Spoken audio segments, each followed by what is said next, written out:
Hello, and welcome to my kitchen. If this is your first time, thank you for joining me. If you're a return follower, thanks so much for your support. I really appreciate it. So, this recipe is a brand spanking new one, but it's a bonus, okay? Because I have revamped a recipe and has it's now exactly what I wanted it to be. My very first recipe video here on YouTube was my pie crust. And I'll admit it was a little less than what I desired, what I was looking for. But I have since found exactly what it needed to be exactly what I wanted. And I'll be debuting it here on this new recipe.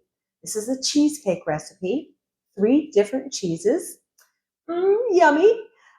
So without much further ado, let's go ahead and get started with all the other stuff so we can get to my favorite part, the eating. All right, let's go take a look at the ingredients and the gadgets and whatnot.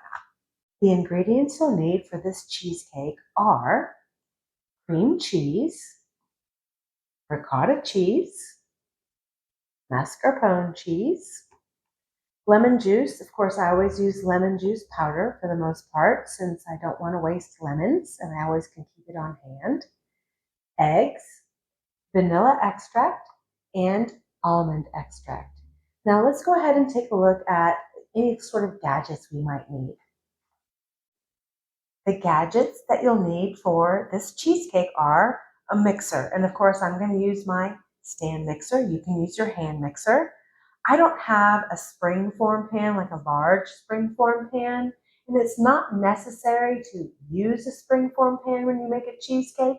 You can use any size pan or like a cake pan, a pie pan, and then if you line it, and then when the cheesecake is done, you can just lift it up. So leave some extra on the side so you can lift it up and you can access it that way. You can even leave it in the pan if you want, but it might be a little difficult to cut because of this new thing I'm going to show you, this new technique, this new thing.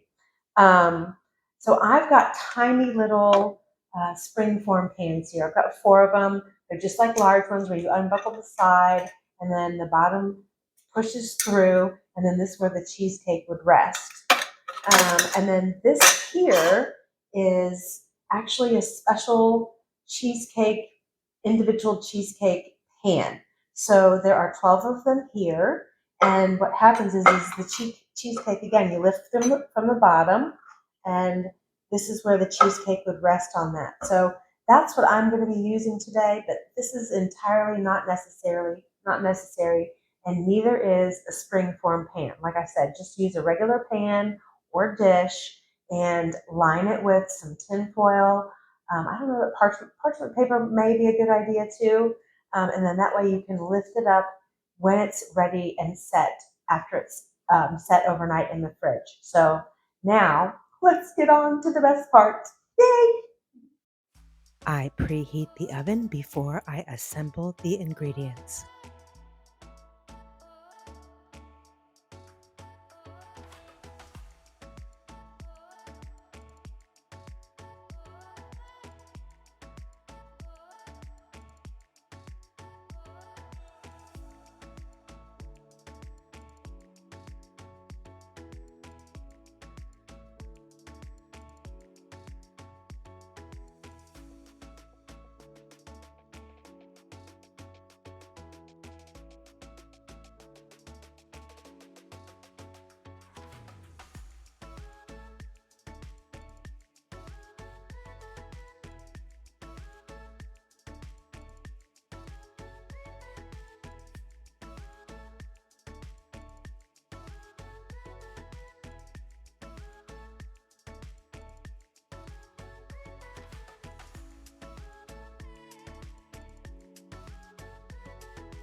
Even though I don't show it here, I mix well after every egg addition.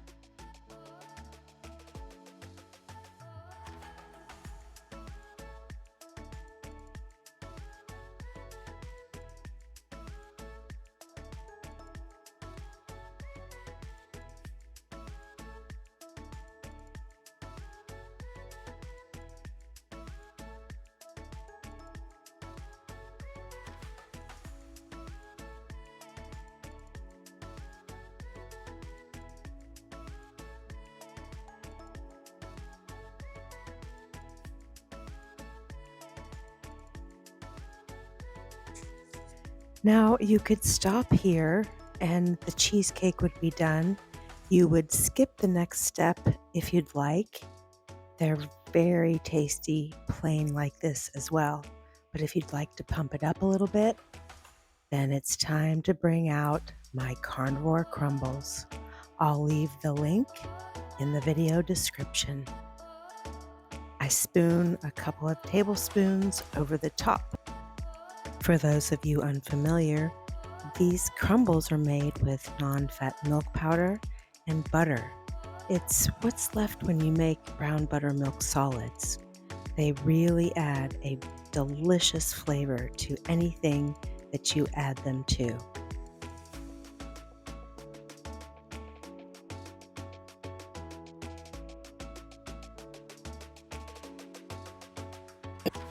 When you put them in the oven, they're made with butter, so the butter gets melty a little bit, and when you put it in the refrigerator to harden, that's where the delicious streusel topping crust comes in.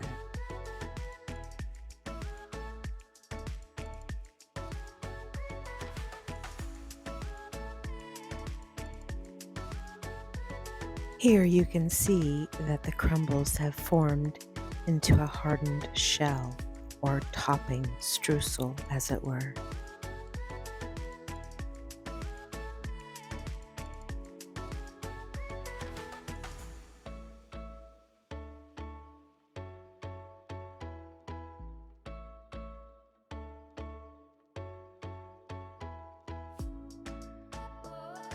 True carnivore style.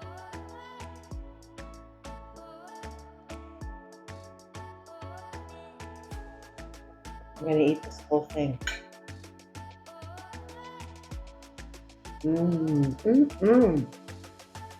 Wow.